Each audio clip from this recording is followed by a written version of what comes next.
Here and welcome to Inside Albania with me, Alice Taylor. This week, I'm going to be taking a close look at Albania's ranking in the Freedom House Nations in Transit report, which was released this week.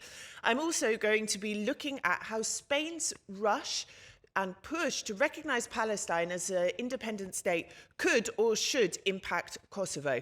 And lastly, I'm going to be splitting hairs over a new report into the tense and ongoing situation between Kosovo and Serbia in the north of Kosovo. So this week, Spanish Prime Minister Pedro Sanchez announced that he expects his country to formally recognise Palestine as an independent country by the summer. Now, he aims also to reach a two-state solution as quickly as possible, and he is set to embark on a tour of Norway, Ireland, Belgium and Slovenia in a bid to drum up support and backing for recognition. Currently, Sweden, Malta, Cyprus, Czechia, Poland, Slovakia, Hungary, Romania and Bulgaria recognise Palestine out of EU member states. Now, personally, I favour recognition of Palestine and a two-state solution, but I do find Spain's stance a little bit contradictory. Spain, as we've discussed in previous episodes of Inside Albania, does not recognise Kosovo's independence, and it has also said it will not. Now, it did confirm in January that they will recognise the passport, they will allow visa-free travel to Spain for Kosovo citizens, but officials have reiterated that official recognition of the country is not on the cards. Now, I'm joined today by a former guest, the UK's former Minister for Europe, Denis McShane. Denis, welcome. It's a pleasure to have you back on Inside Albania. Thank you. Always a pleasure. Now, let's get straight to it. Now, you've written this op-ed and you have some quite strong views, quite rightly so, on Spain's very noble push to recognise Palestine, and yet it's not recognising Kosovo. Now, you note quite rightly that the UK recognises Kosovo without it having any impact on Scottish independence bids, or Welsh, I have to say, being half Welsh myself. Canada recognises Kosovo without it impacting the situation with Quebec secessionists. The same with France and Corsica, Italy, Sardinia. We could say Belgium and Flanders, or Wallonia, Croatia and Istria. I could go on. What is Spain's excuse now? It doesn't really have one. The problem is the division in Spain is about the constitutional reality of Spain, and the independentistas, as they're called in Catalonia, are seen as almost enemies of the idea of Spain staying together, but in a very direct way, because Spain still, in its recent living history, was ruled by a fascist military dictator. He made a huge point of utterly suppressing anything that smacked of Catalonia, Catalan or Basque identity, the language, newspapers, teaching, just as Serbs tried to crush the idea of teaching in Albanian, Kosovo, in Kosovo. So it is more sensitive, but it's also deeply irrational. And what happens always is, whichever party is in power, if it hints at a reasonable approach to Kosovo, the other one jumps up and says, you're betraying the identity and unity of Spain. But the Kosovo is, in my view, not done enough to educate the Spanish. It's an investment. You have to find some international help just to try and persuade influencers and decision makers that recognizing Kosovo, opening an embassy in Pristina, is not the same as saying Catalonia and the Basque country are going to disappear off to become separate nations. This is what I don't understand. How can you say we want Palestine to be recognised as an independent state, which I agree with, but then in the same breath say, no, we're never going to recognise Kosovo? Like, how can they contradict each other like that? Is it a contradiction? Or am I missing something? It is a contradiction. They don't see it that way. Their argument will be, and I've had this argument again and again, and it just doesn't change much, that Kosovo was taken from Serbia thanks to superior military force, the intervention just about 25 years ago, Yes. March, I think the 25th, 1999, and that was a military intervention and therefore was illegitimate. It wasn't fully sanctioned by the UN. The UN had passed resolutions to stop the butchery in Kosovo, the Serb mass murders that we all know about. But there wasn't a UN vote because Russia would have vetoed it, China would have vetoed it, to, as it were, create a new state of Kosovo. And lucky Israel in 1948, the UN said you can be a state, though the Israelis have gone a lot further than what was permitted by the UN. That's one way of putting it. I was there at the time, and it was announced, Hashim Thaci, I think, was then the prime minister. It was announced with great pomp in America, again, very much with the United States pushing it and other European countries coming along behind, including the United Kingdom. We were strong supporters. But they hadn't really checked with all the European countries. And I remember watching television. A friend of mine who was a Spanish foreign minister, and Spain that Sunday, literally in the same week or two, Kosovo declared independence, was going into the toughest election that they'd faced for some years. And this chap came out and said Spain will never recognize Kosovo's independence, because if he'd said the opposite, he was a socialist, then the right-wing party in Spain would have jumped down his throat and won many more votes. And that really is the problem. It's impossible to line up all 27 European countries, of course. But I've constantly argued that the guys in Pristina with their helpers in Washington don't pay enough attention to European politics and changing the mentality in the European capitals. Now, when I was, mentally struggling with understanding this, and I thought maybe if Spain recognizes Palestine and they can recognize Palestine without it impacting their view of Catalonia and everything, could that be a precedent in Spain for them to then recognize Kosovo? I thought, are they playing a game here? What do you think? Well, it obviously is a precedent when you recognize a country that doesn't actually control a state or have a democratically elected parliament and so on and so on and so on. I mean, we all emotionally support the idea of a state of Palestine, but strictly speaking, in international law, you recognize states that have got an agreed frontier and have legal jurisprudence over that country. Doesn't necessarily have to be a democracy, but there is an acceptance of borders, and that country is ruled by the government there. Now, that's not the case. No. The occupied West Bank, we don't have to go into Israel details. We all know them by heart. So recognizing Palestine is more in the territory of diplomatic gestures, but nonetheless, it is international law. It is a significant step forward. I agree with Pedro Sanchez. I think that is a good decision by Spain. Were I a Spaniard, I would be supporting him.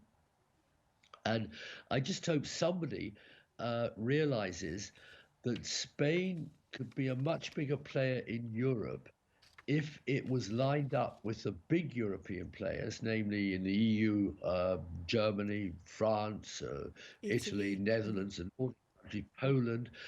In the broader Europe, have to sort of have a small word for the UK, even if we're not in the EU. We are in NATO. We're not some other. I'm going to the Council of Europe next week, where there'll be a very important debate on Kosovo joining the Council of Europe. And indeed, that would be Spain then would have far more pull. But Spain is absent in the whole of the West Balkans. It's not just Kosovo. The West Balkans remains Europe's Achilles heel. I mean, it's, if you like, 25 years since Milosevic and Tudjman launched the great wars that devoured the West Balkans, ending up in 1999 with the liberation of Kosovo. We all know that history, but very few Europeans do. I do think Kosovo should spend more time on just educating the rest of Europe into its existence. The fact, there are a lot of tensions. Yes, there are problems with the Serbs in the north, but there are plenty of cities and towns and communities where the Serbs live peacefully side by side. Third, Orthodox religion, especially in Peja, in Peć, is fully respected and admired. And the best beer in Kosovo is brewed there, in my humble opinion. And so uh, it is time just to let Kosovo be Kosovo. It'll be imperfect. There'll be tensions. There'll be accusations of corruption. People hate Kurti. Other people don't like the war parties. Yes, yes, yes. Welcome to European politics. That happens in every country.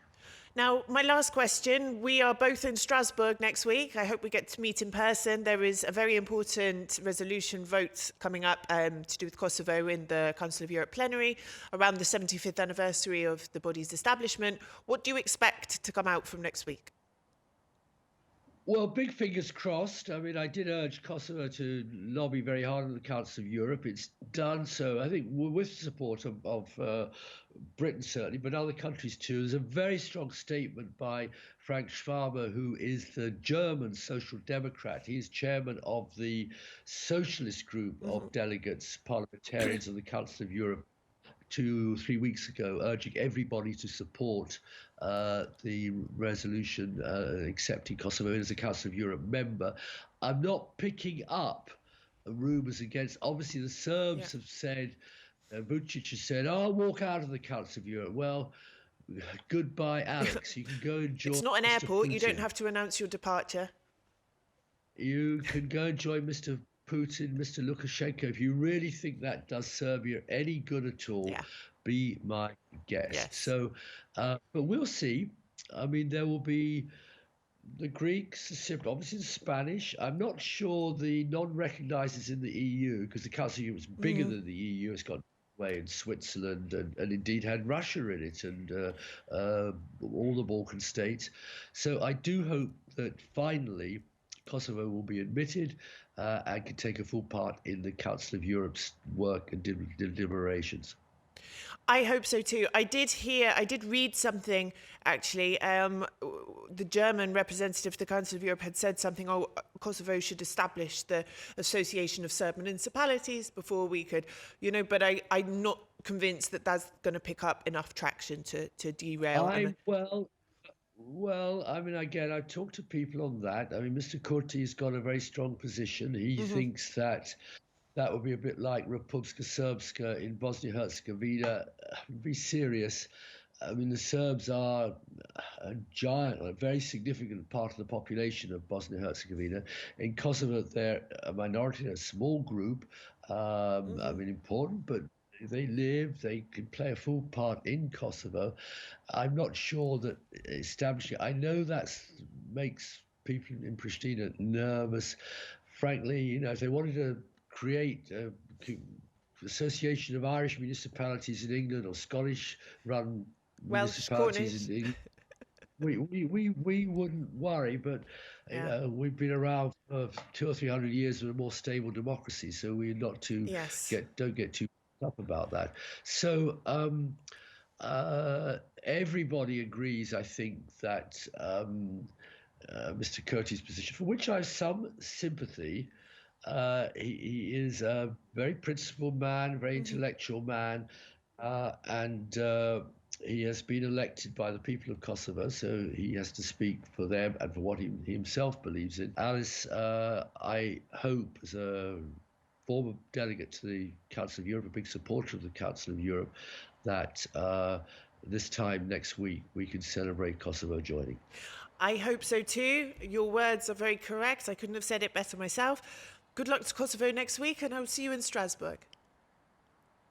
See you in Strasbourg. Thank you. Now on to Serbia and Kosovo. At the start of April, an NGO, International Crisis Group, published a report taking stock of the situation in the north of Kosovo in the context of Serb minority rights, their relationship with Pristina, their relationship with Serbia, and Kosovo's relation with the EU and the US. Now, the report has given an overview of the situation, the arguments of both sides, what the EU and the US are saying, and it suggests possible ways forward. Now, it focuses on the Serb minority in the north, the incidents that have plagued the last 2 years, and the attempts by international allies to mediate. But I do have a few questions about the findings of this report. I invited the Crisis Group's senior Western Balkans analyst Marko Prelec to discuss them. Marko, welcome to Inside Albania. For those watching who've not had a chance to read your report, I'm wondering, can you give us an overview, as briefly as possible, but an overview of the report, its aims, and the main findings and recommendations and outcomes, please? Sure, and thanks for inviting me here.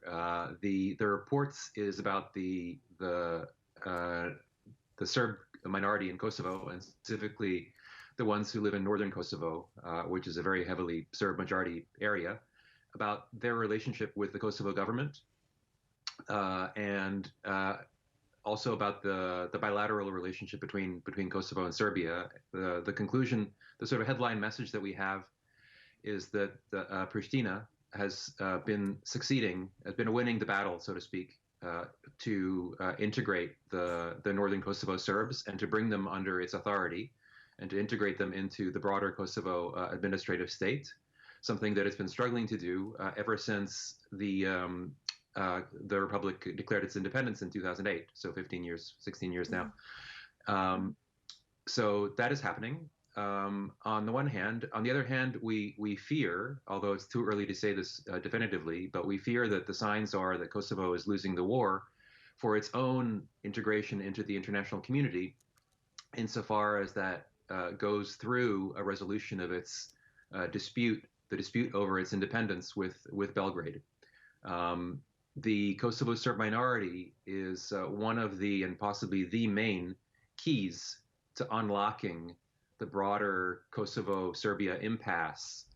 And insofar as it ceases to be a factor through immigration, predominantly immigration, demoralization, brain drain, it will be very difficult for future administrations in Pristina and Belgrade to find a way to reconcile.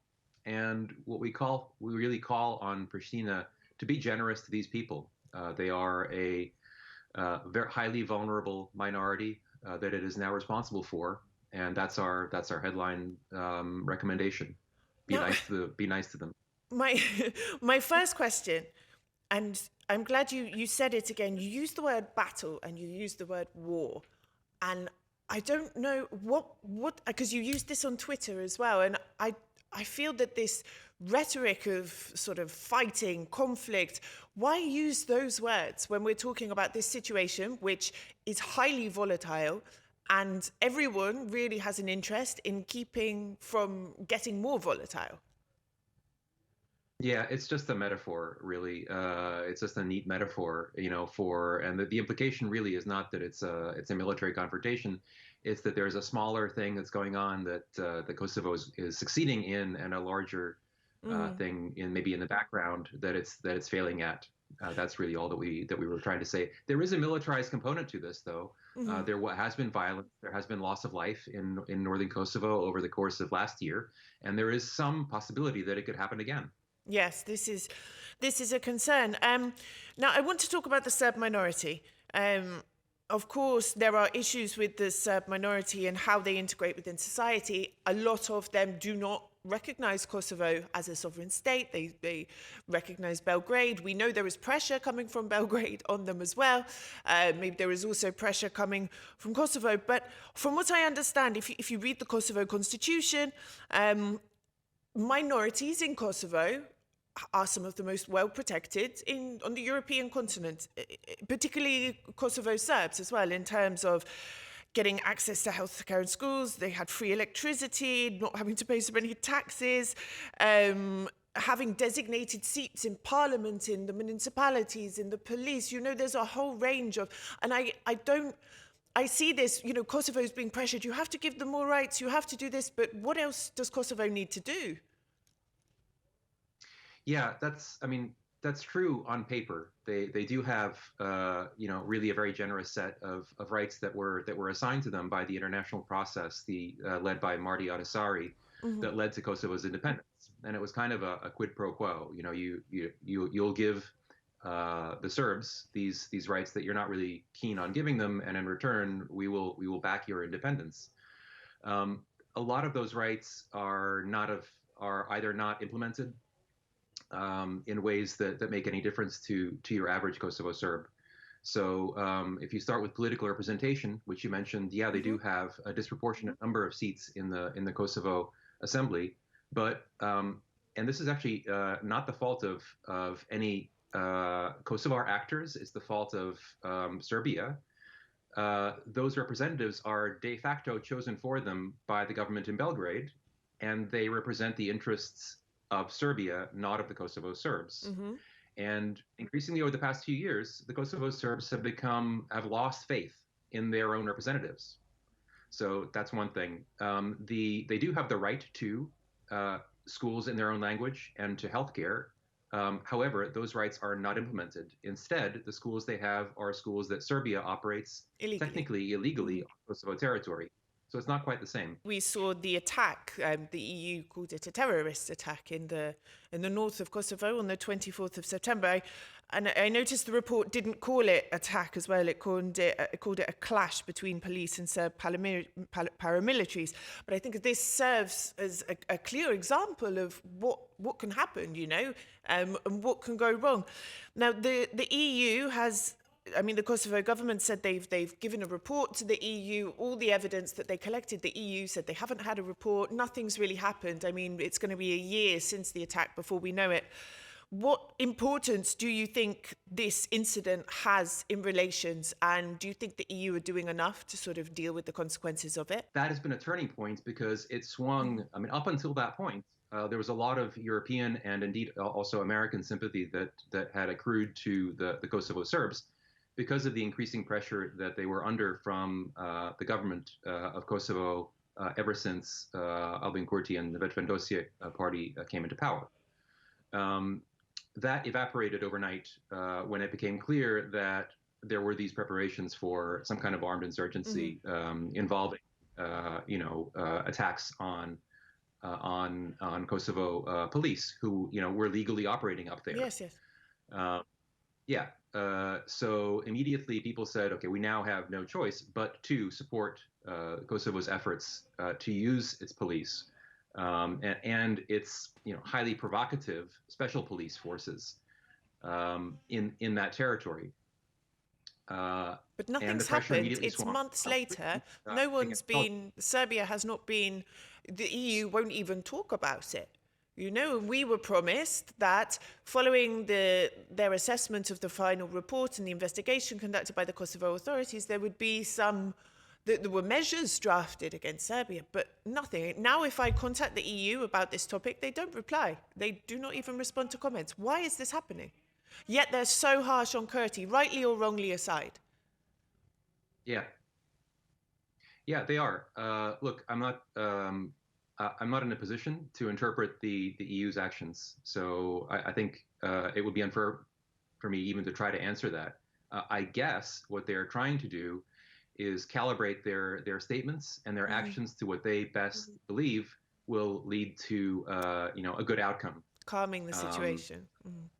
Calming the situation. That's probably what they're trying to do. Whether they have the right mix or not, I can't really say. In the report is mentioned the Serb boycotts of the government institutions. Now they walked out of institutions, they resigned, they refused to then take part in elections.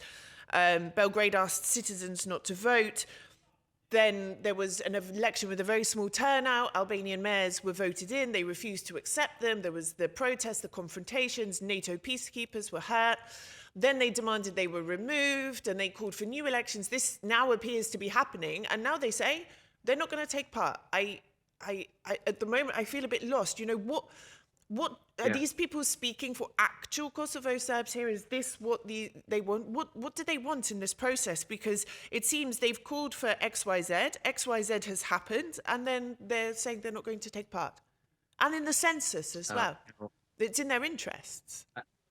I don't blame you for feeling baffled. It is baffling. There is an important bit of background here, which is that in northern Kosovo, the population broadly has not wanted and still does not want to engage with Kosovo politically. Okay, so if they don't want to vote in Kosovo elections, they want Serbia to come back. Okay, that's what they want. It's not going to happen. So they basically, up until November of 2022, when the Serb representatives and officials, police and lawyers and judges and everyone who was working in Kosovo institutions, when they all resigned, they were not told to do that by Belgrade. They had been asking to do that for months and, in fact, possibly years. And they were finally given a green light to do that. So it was something that they wanted to do. They were then told to come back, again by Belgrade, and they agreed to do so. And then for some reason, which I cannot really speculate on, they've now pulled out. Probably it has to do with the onerous technical procedures that the government has chosen to use for the recall referendum. There is a big problem, and this is not. But they can't just call a vote like that for no reason. There has to be. The problem is that there's an obsolete voting register. So there's a ton of people who are on that register who do not exist anymore. They've either died or moved away. That normally would not be a problem, but because the regulation that Kosovo has put into place requires a turnout of more than 50%, it is very, very difficult to reach that turnout. So even if if in fact well over half of the people who are there turn out to vote, it will be registered as less than half because there is this obsolete voting register, which exists in other countries. So it's, I want to emphasize, this is not something that was done to screw over. Let's think of the Albanians in southern Serbia who've been removed from the voting list and can't vote. Do you see that there's a big discrepancy here? That is something that Serbia has been doing to increase pressure on its own even more vulnerable and smaller Albanian minority, and that absolutely needs to be called out and criticized. So yeah, that's true. I have one more question, and this is slightly different from the report, but I wanted to ask your expertise on it as someone who knows the region very well. I saw yesterday that President Vučić was in France and that they are working on a deal to purchase jets from the French government. I then saw that Dodik was in Paris as well. And I was thinking, okay, there's something going on here. Why are both of these characters in Paris at pretty much the same time? And what I found really interesting was Serbia's announcement that it's going to switch to buy fighter jets from France, whereas before it was buying a lot of military equipment from Russia. And I'm wondering, what's going on here? There has to be what's France doing? There's some deal going on here, and I'm sure the EU is involved. Did you see this news? Do you have any thoughts on what might be at play here?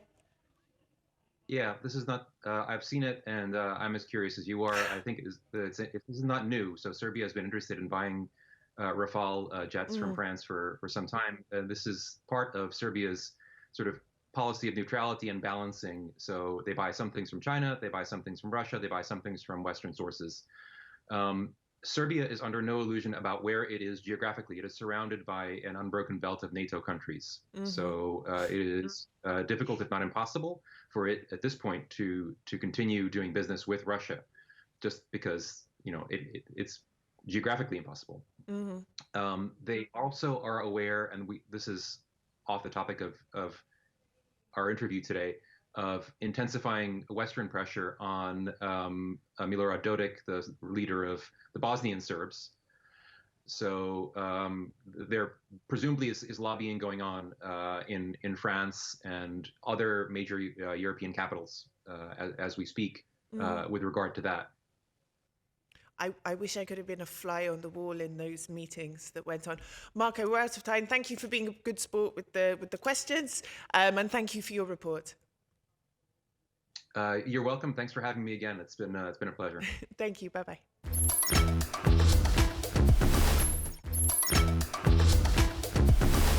On Thursday, Freedom House published its annual report on Albania called Nations in Transit. Now, this provides an overview into the situation of democracy, governance, the rule of law, media freedom, crime, institutional functioning, everything basically to do with society in Albania.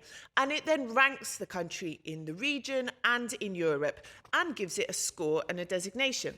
To find out more about all of this and just how Albania fared in the last 12 months, I'm joined by Alexandra Karpi, a research analyst covering the Western Balkans for Nations in Transit, to find out more about the report and, more importantly, what it means for people in Albania.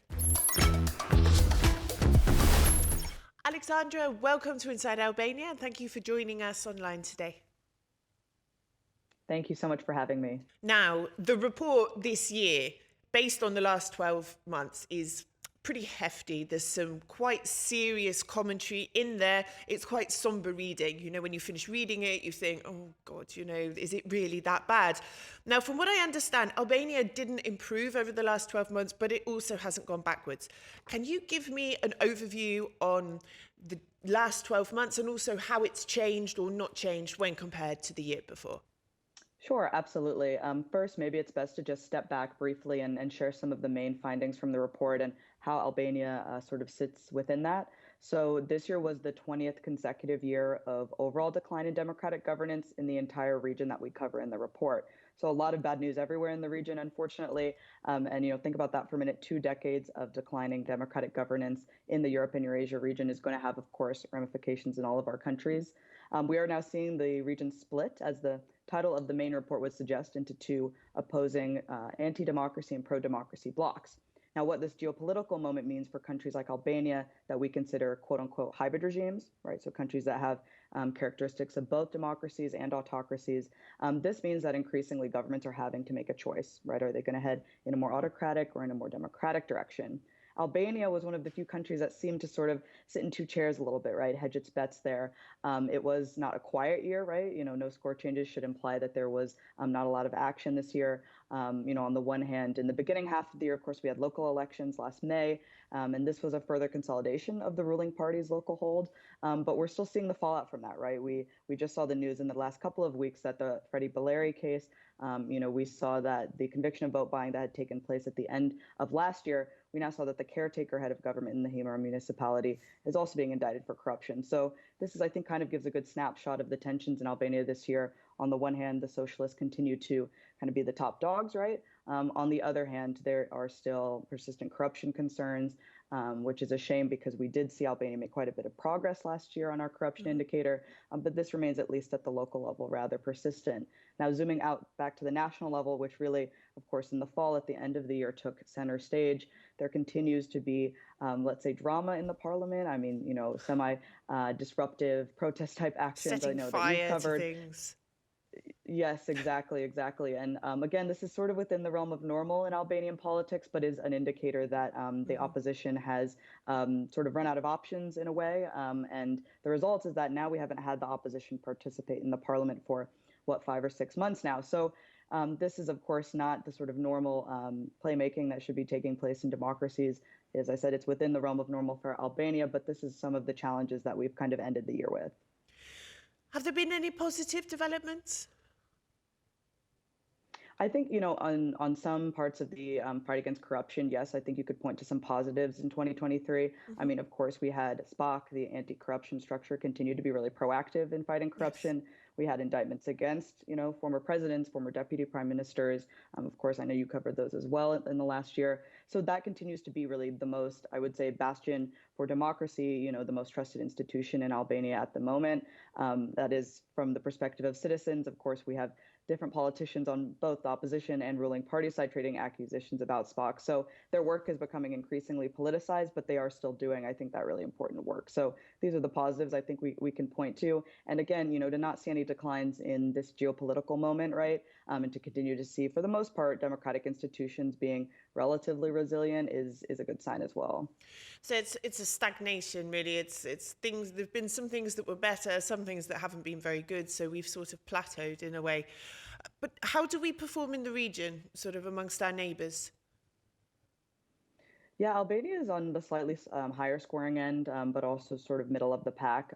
You know, it's often paired, of course, with North Macedonia. The EU processes are linked. So institutionally, they are quite similar, despite their political scenes being rather different. But all that being said, I think Albania, if you're looking at some of the success stories, right, that we've talked about in the field of corruption, actually, in some ways is a leader in the region. That's not to say there is still not a long way to go. And again, I am increasingly worried about how SPOC's work is being politicized. But in that realm, Albania actually performs quite well for the region. There are quite a bit of similarities as far as things I am worried about going into 2024. Increasingly looking at hostility against journalists. I know we just had this case with Edi Rama that, of course, the video was circulating where he had, placed his face, however you want to describe it, had sort of lurched out at a young journalist. So this was also a trend in 2023 that I am watching very closely into 2024. So this is, kind of the broader picture in the region as well. It is an increasingly difficult time, but I think Albania, for the most part, actually has some strengths to point to in the corruption sector, at least. And this year, I mean, at the beginning of 2024, the opposition, the fragmenting of the opposition, the infighting, then the fighting in parliament, this was a huge issue in 2023, but now they've come to some sort of agreement to collaborate and work together in the last few weeks. They've been managing to actually pass things through parliament. Maybe this is going to improve, maybe it will continue, maybe it won't. They're establishing a ministry sort of against corruption as well. I mean, have you followed what's been happening this year? Are you hopeful things might pick up a bit? Yeah, that's right. And I have been following it. I mean, I think it's still a little bit too soon to say, right? What we know about this region and about Albania is anything could happen. These kinds of deals. Yeah, anything could happen. And these kinds of deals, what is actually given up is sometimes not immediately clear. And again, with both parties being very critical in the fight against corruption right now, I would just be really careful to make sure that the independence of the anti-corruption bodies, this new ministry, if it comes to fruition, right, is really a priority, because ultimately we need those kinds of independent oversight bodies. We do, of course, need political agreement and parliamentary function, but at the same time, those things should not take precedent, right, over making sure that the bodies are independent and functioning as they should. But, the international community, and particularly the U.S., has been watching very closely and has been, I think, both encouraging when it needs to be encouraging, but also has been pointing out the places for improvement, at least in, again, the corruption sector I can speak to. So this is positive. But let's wait and see what the real outcomes of the deal seem to be. I am sometimes skeptical about these things, but at the same time, it could really be a step forward for just the overall democratic nature of these parties and for Albania writ large. And Albania is moving forward slowly but surely with its EU integration, and obviously every aspect of Albanian society, the rule of law, democratic institutions is technically going to come under a sort of spotlight. Do you think this is going to have a real impact on the situation here? Do you think it'll end up being a box-ticking exercise? Do you think there's political will to improve things? How do you see this process impacting the situation?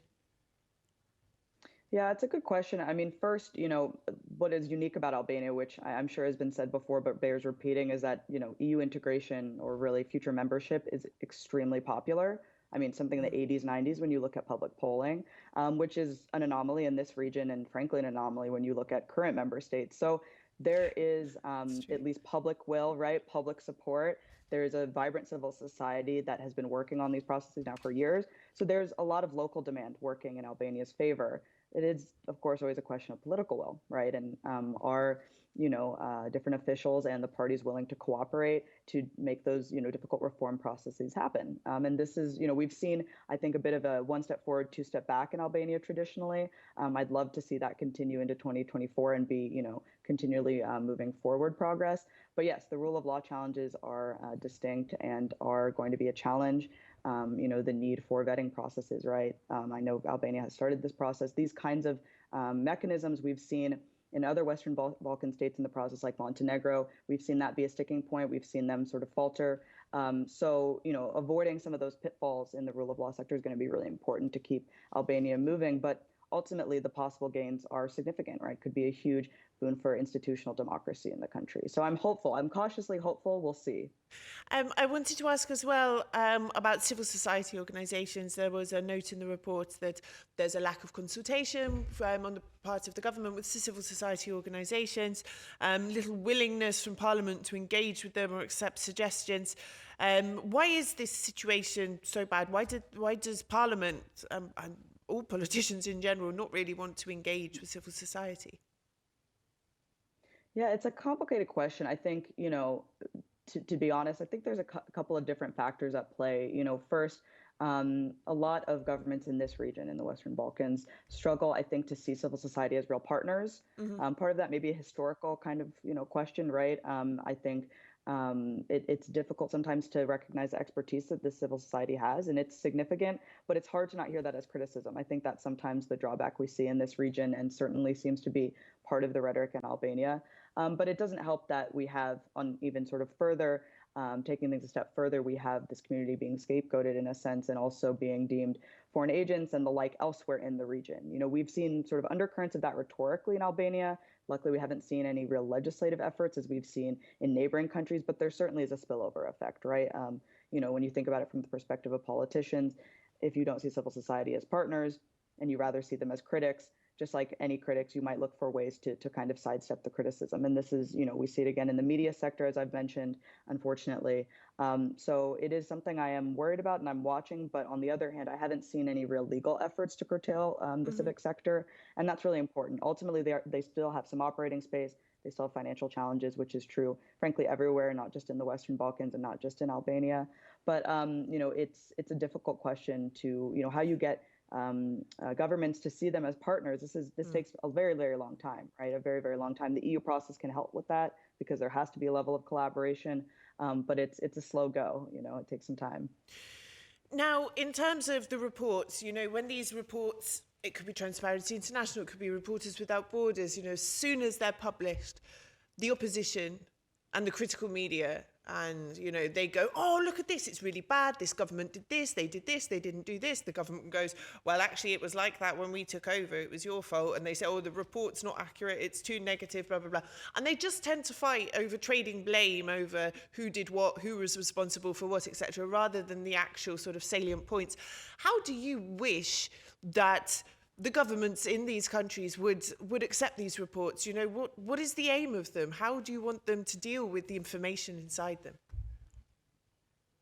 Yeah, that's a great question. And thank you for that, because you are right. You've described accurately what happens in our day to day. And on the other hand, if they have a score improvement, suddenly, they're the best performing government, their cabinet they've ever had. So it does go both ways. Look, I mean, ultimately, our report does provide some sort of, let's say, fodder for technical recommendations for reform. It's not deeply, deeply technical, obviously. It has to be high level by the nature of it. But it should pinpoint, I would say, vulnerabilities for democracy, right? So it pinpoints not only trends that we should be concerned about as far as the performance of particular politicians or governments. It's not really what we measure ultimately. We're measuring the strength of institutions, right? So it's looking at what institutions maybe need shoring up, where we need to be looking at greater efficacy or greater independence and those kinds of measures. And keep in mind, too, it can be a comparative tool. So, and I know that I'm sure that's very difficult to receive by governments, but it could be, Montenegro is performing well in this area. Perhaps there is something to be learned there. Perhaps there are some different models we can take from there. And maybe there are relationships that could be built in the region that are, positively oriented towards institutional reform. So, as much as nation transit, it can sometimes be seen as an academic tool. It also can, I think, really be a starting point for discussion in the region about what institutional change can really look like and how we do go about rebuilding democracy, given the fact that all countries in this broader region are struggling now for, again, 2 decades of declining institutional governance. So, there's a lot to be learned here, I think, if politicians can be open-minded. I like that what you said about the regional sort of impact it could have, to sort of stoke a bit of healthy competition between countries to get to the top rather than the bottom, which is what seems to have happened over recent years. Alexandra, Yes. Thank you very much for your time and for explaining this report to us. Let's hope that the positive-ish developments we've seen in 2024 will continue, and hopefully we can have this conversation with a bit more, a few more positives to report in a year's time. Hopefully, yes. Thank you so much, Alice. Thank you. Bye-bye. That's all for this week. Due to ongoing Formula One, there are still a few disruptions in the schedule, but you can normally catch us on a Saturday on Euronews Albania, on our YouTube channel, and across all major podcasting platforms. Until next week, Mirapavshim.